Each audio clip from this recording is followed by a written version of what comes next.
El cinema històric xinès contemporani, especialment el de baix pressupost, sembla haver-se transformat en una fàbrica implacable de pel·lícules wúxies sense personalitat ni substància, i El jove d'Irangia i la llegenda de l'estàtua estranya és un clar exemple d'aquesta tendència preocupant. Lluny de ser una obra memorable dins del gènere, aquest film s'enfonsa en el mar de la mediocritat, repetint tòpics esgotats i oferint un espectacle que no aconsegueix ni entretenir ni sorprendre. La història se situa durant el regnat de Xiang Qin de l'emperador Gaozong de la dinastia Tang, on una sèrie d'assassinats relacionats amb escultures de pedra de bèsties mítiques fan que d'Irangia sigui cridat a investigar. Malgrat que aquest punt de partida podria haver estat aprofitat per construir un relat intrigant, la pel·lícula no triga a mostrar les seves febleses.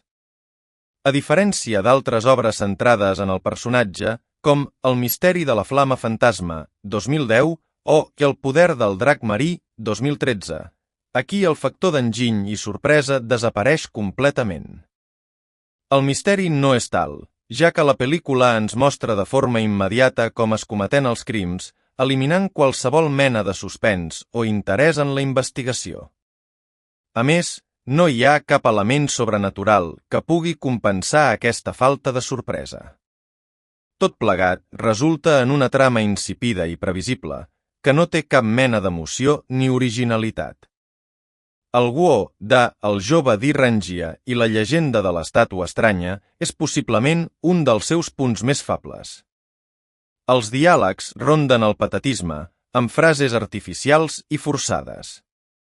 Els personatges s'expressen amb una solemnitat absurda, seguit d'intents de comèdia que resulten encara més forçats i fora de lloc. En comptes de mantenir un to coherent, la pel·lícula s'endinsa en un batibull d'investigació mal estructurada, comèdia simplista i un romanç juvenil innecessari i mal executat. Aquest intent de barrejar gèneres de manera improvisada només aconsegueix trencar el ritme narratiu i distreure l'espectador dels pocs elements positius que podria tenir la trama. L'estil visual de la pel·lícula tampoc salva el conjunt. En un moment en què el cinema xinès de gran pressupost ha aconseguit un nivell de qualitat espectacular en termes de fotografia i direcció, aquesta producció sembla totalment estancada. Els decorats i el vestuari estan reciclats de produccions anteriors filmades als Andian Wall Studios, el que fa que la pel·lícula tingui una estètica genèrica sense cap identitat pròpia. Les escenes d'acció, una de les grans expectatives de qualsevol pel·lícula wúxia, són lamentablement avorrides. Les coreografies es repeteixen fins a l'extenuació i els combats no tenen ni l'energia ni l'impacte que es podria esperar. En comptes d'apostar per una posada en escena dinàmica i sorprenent, tot es redueix a seqüències de lluita filmades sense cap sentit de la tensió ni la innovació. El personatge de d'Irangia, que en mans d'un bon director i guionista podria ser fascinant, es veu reduït a una caricatura sense cap mena de profunditat.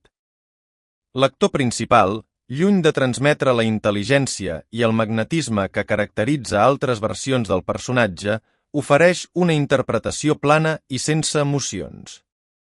No es pot culpar exclusivament a l'intèrpret, ja que el guió no li proporciona material amb substància per treballar, però és evident que la seva actuació no fa res per millorar el conjunt.